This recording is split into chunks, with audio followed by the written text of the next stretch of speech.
పరమశివుడు ఆదిదేవుడు లయకారుడు.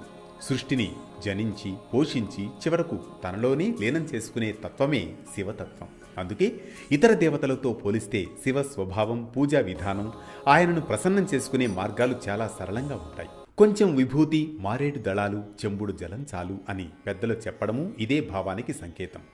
శివారాధనలో ప్రధానంగా కనిపించే అభిషేకాలు రెండు. అవి రుద్రాభిషేకం, జలాభిషేకం. ఇవి రెండు శివపూజలో భాగమైన వాటి ఉద్దేశం, విధానం, ప్రాముఖ్యత భిన్నంగా ఉంటాయి. రుద్రాభిషేకం అంటే శివుని రుద్ర రూపానికి శాస్త్రోక్తంగా చేసే అభిషేకం. ఇందులో శివలింగానికి పాలు, తేనె, పంచామృతాలు, చందనం వంటి ద్రవ్యాలతో అభిషేకం చేస్తారు. ఈ సమయంలో శ్రీరుద్రం లేదా ఓం నమశివాయ మంత్ర జపంతో అభిషేకం చేయడం తప్పనిసరి. ఇది వేద సంబంధిత శైవ విధానం. శివరాత్రి, సోమవారాలు, కార్తీక మాసం వంటి పవిత్ర సందర్భాల్లో రుద్రాభిషేకం చేయడం వల్ల శాంతి, ఆరోగ్యం, దోష నివారణ, ఆధ్యాత్మిక ప్రగతి కలుగుతాయని విశ్వాసం. జలాభిషేకం అనేది శుద్ధ జలంతో మాత్రమే చేసే సులభమైన అభిషేకం. ఇది నిత్య పూజలో భాగంగా ప్రత్యేక మంత్రాలు లేకుండానే భక్తితో చేయవచ్చు.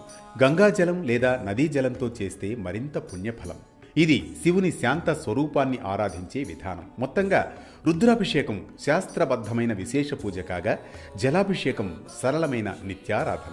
అయితే శివుడికి అత్యంత ప్రీతికరమైంది భక్తి మాత్రమే. శుద్ధ మనస్సుతో చేసిన ఏ అభిషేకమైనా ఆయన సంతోషంగా స్వీకరిస్తారు. ఇవి రుద్రాభిషేకం, జలాభిషేకంలోని ఆంతర్యం, విశేషాలు.